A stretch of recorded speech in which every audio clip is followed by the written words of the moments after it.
Hello, in this video I'm gonna show you how to change the password and the Wi-Fi name for AC2100 by D-Link using the website.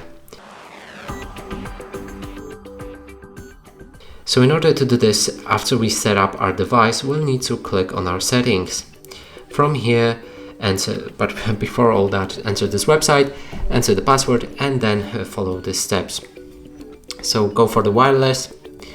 From here, let's find Wi-Fi name and password. So here we'll be able to press on it, change its name, also change its password. From here, let's click on the save, and that way your password and name will be changed. And that's it for this video. Hope you like it. Please consider subscribing to our channel, leave a like and a comment below.